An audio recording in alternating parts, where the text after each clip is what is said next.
Hello students, welcome to my YouTube channel. आज का हमारा टॉपिक रहेगा कैप्सूल्स एमसीक्यू। आज हम कैप्सूल्स के एमसीक्यू स्टार्ट करते हैं। Okay, let's start now. Question number 1, how many different type of capsules? Capsules कितने टाइप के होते हैं? Correct option is 2। जो हमारे कैप्सूल्स होते हैं वो 2 टाइप्स के होते हैं। First, hard gelatin capsule. Second, soft gelatin capsules. ठीक है, कैप्सूल्स 2 टाइप के होते हैं, जो कि फर्स्ट होता है हमारा हार्ड जिलेटिन कैप्सूल और सेकंड होता है हमारा soft gelatin capsule. So correct answer is option B 2। Next, hard gelatin capsule are made from a mixture of. जो हार्ड, ध्यान से देखिएगा, हार्ड जिलेटिन कैप्सूल है। जो हार्ड जिलेटिन कैप्सूल्स होते हैं वो किस चीज़ से बने हुए होते हैं?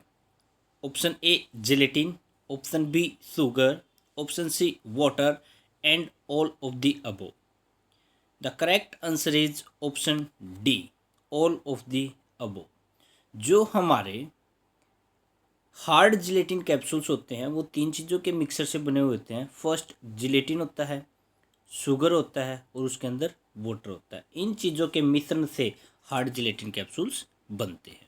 तो correct answer is option D. Next question, soft gelatin capsule are made from a mixture of. इस क्वेश्चन में पूछा गया है कि सॉफ्ट जिलेटिन, जो हमारे सॉफ्ट जिलेटिन कैप्सूल्स होते हैं वो किस चीज़ से बन के हुए होते हैं?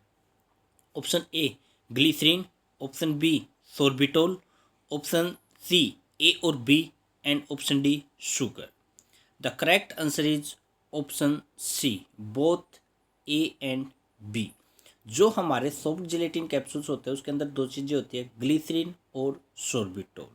ठीक है, जो सॉफ्ट जिलेटिन कैप्सूल्स होते हैं वो प्लास्टिक इन नेचर्स के होते हैं। उसके अंदर प्लास्टिसाइजर डाला जाता है ताकि वो सॉफ्ट रहे, जो कि एक sorbitol act as an plasticizer काम करता है। ठीक है, तो हमारे सॉफ्ट जिलेटिन कैप्सूल किस चीज़ से बना है? ग्लिसरीन और सोर्बिटोल से।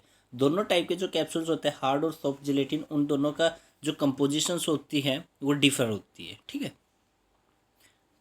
Option number 4, question number 4, which of the following is used to make capsule shell elastic? देखिएगा, जो सॉफ्ट जिलेटिन कैप्सूल्स होता है उसकी जो कैप्सूल्स की जो सेल होती है, जिलेटिन आप जिसको बोलते हो, जो जिलेटिन होता है वो इलास्टिक इन नेचर का होता है। तो वो किसके कारण होता है? इलास्टिक कह सकते हैं, फिर प्लास्टिक इन नेचर का होता है। तो वो किसके कारण होता है? Option A sorbitol, option B titanium dioxide, option C bentonite and option D acacia. The correct answer is sorbitol. जो सोर्बिटोल की प्रॉपर्टी होती है, ये एक्ट एज एन प्लास्टिसाइजर काम करता है, जो कि कैप्सूल की जो सेल होती है उसको इलास्टिक नेचर का बना देता है। तो correct answer is option A, sorbitol. Question number 5, type A gelatin exhibit an isoelectric point at pH. जो टाइप ए होता है उसका आइसो इलेक्ट्रिक पॉइंट इतने पीएच पर होता है। The correct answer is 7 to 9 के बीच में इसका एक आइसो इलेक्ट्रिक पॉइंट होता है। ठीक है, टाइप ए का 7 to 9, इसको आप याद कीजिएगा, डायरेक्टली क्वेश्चन आता है इससे। सिमिलरली हमारा इसे क्वेश्चन राइज आउट होता है, ऐसे ही टाइप बी से भी क्वेश्चन पूछ लेते हैं। Question number 6, which of the following capsule size accommodate the higher volume? Higher volume मतलब कि सबसे बड़ा कैप्सूल्स का साइज कौन सा है? 0, 000, 5 और 1। इसका करेक्ट आंसर रहेगा 000। जो ज़्यादा सबसे बड़ा साइज होता है, बड़ा साइज होने के कारण उसका वॉल्यूम भी ज़्यादा होएगा। ठीक है, volume carrying capacity. So option होता है हमारा 000, 000, 00, 0, 1, 2, 3, 4 और 5। इस तरीके से इसकी सीरीज होती है। Question number 7, gelatin is used as. Capsule होता है, किस चीज़ का बना होता है? जिलेटिन से बना होता है। जिलेटिन का फंक्शंस क्या होता है? Capsule is used as first encapsulating agent, anti microbial agent, viscosity agent या फिर tablet glidant. The correct answer is option A, encapsulating agent. Encapsulate का मतलब होता है किसी चीज़ को एनकैप्सुलेट करना, उसके अंदर होल्ड करके रखना किसी चीज़ को। तो क्या जो जिलेटिन होता है उसका क्या फंक्शंस हो गया, एनकैप्सुलेटिंग द एजेंट। जो ड्रग्स होते हैं उस चीज़ को एनकैप्सुलेट रखते हैं, अपने अंदर रखते हैं। तो correct answer is option A. Question number 8, moisture content of empty capsule shell should be. जो एमपीटी कैप्सूल, यहाँ पे ध्यान से देखिएगा, एमपीटी कैप्सूल्स की जो सेल्स होती है उसका मॉइस्चर कंटेंट कितना होता है। Option A 12 to 15%, 5 to 8%, 2 to 6%, 20 to 25%। The correct answer is option A 12 to 15%। ये इंपॉर्टेंट क्वेश्चन है, पूछ लिया जाता है। तो करेक्ट आंसर हमारा होगा 12 to 15%। Question number 9, Bloom is measured for gelatin molecule. जो ब्लूम होता है वो मेजर करता है जिलेटिन मोलिक्यूल्स के। जो जिलेटिन्स होता है उसमें क्या चीज चेक करता है, डिजोल्यूशन, एडहेसिवनेस, इलास्टिसिटी या फिर cohesiveness. Correct answer is option D, cohesiveness. Correct answer हमारा क्या होगा, कोहेसिवनेस। जो ब्लूम टेस्ट होता है उसके अंदर हम कोहेसिवनेस को चेक करते हैं जिलेटिन के। Question number 10, bloom strength is use to check the quality of. Bloom test strength का जो टेस्ट करता है वो किस चीज़ के लिए चेक करते हैं, बहुत आसान क्वेश्चन है। लैक्टोज के लिए, एम्प्यूल्स के लिए, हार्डनेस ऑफ टैबलेट के लिए या फिर जेलेटिन के लिए। The correct answer is option D, that is gelatin. Gelatin के लिए कहते हैं ना ब्लूम स्ट्रेंथ को चेक किया जाता है। तो correct answer is option D, that is gelatin. Question number 11, plasticizer are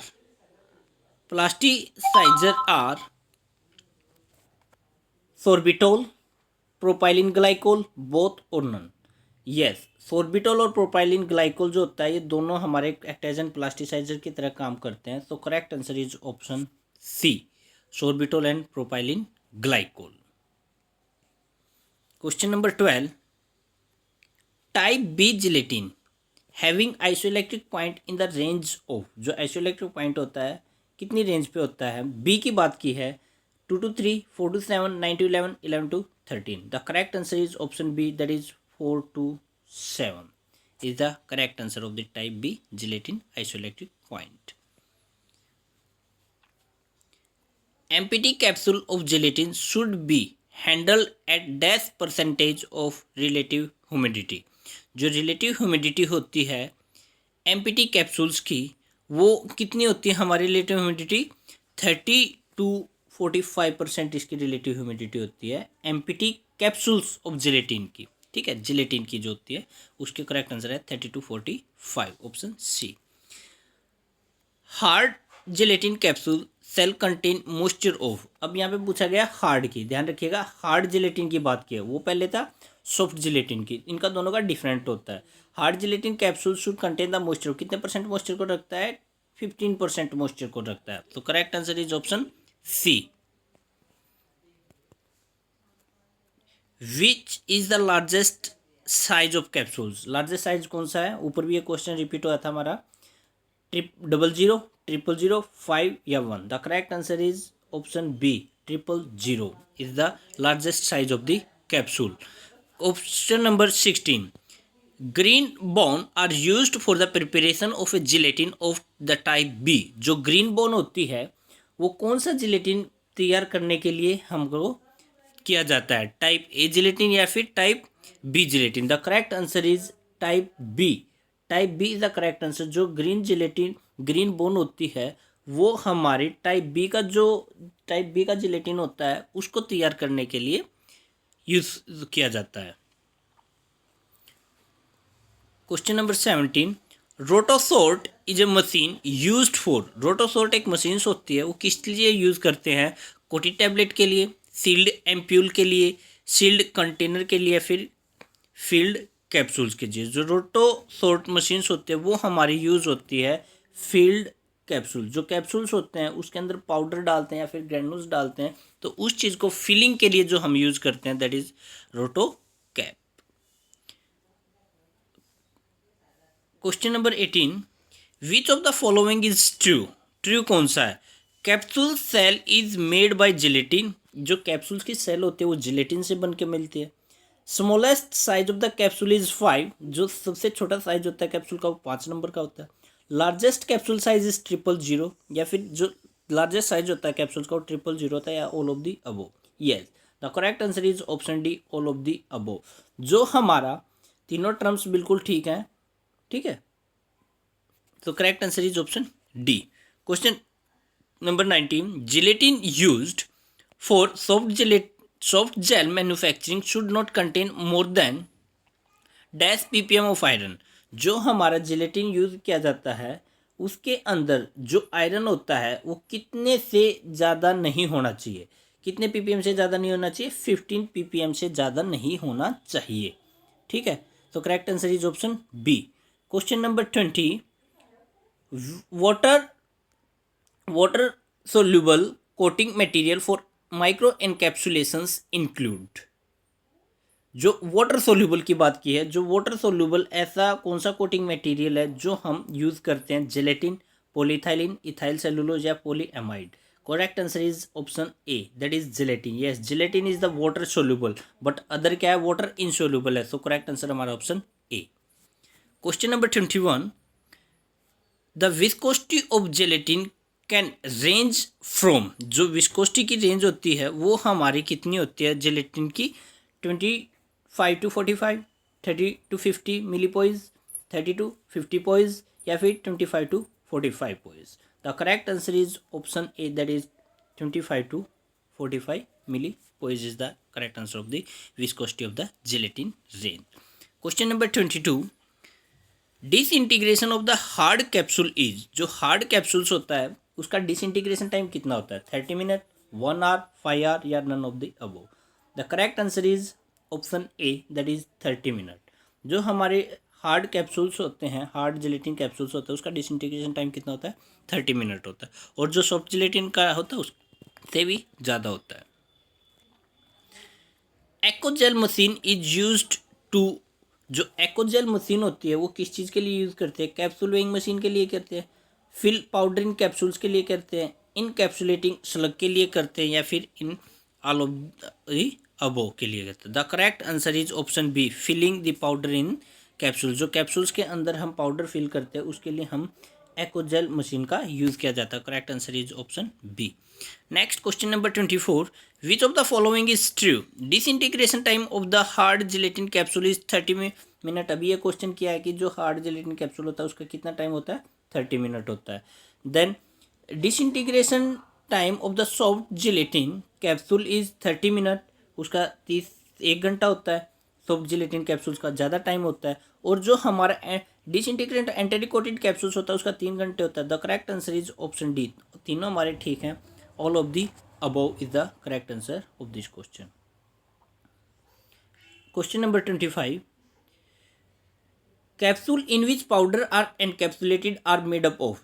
जो कैप्सूल्स होते हैं वो किस चीज़ के बने हुए होते हैं जिसके अंदर हम पाउडर को एनकैप्सुलेट करते हैं। Option gelatin, rice flour, fructose, या फिर dextrose. The correct answer is gelatin, option number A, हमारे जेलेटिन से बने हुए होते हैं। सो आज के हमने 25 क्वेश्चंस किए हैं। Thank you so much for watching this video. Thank you.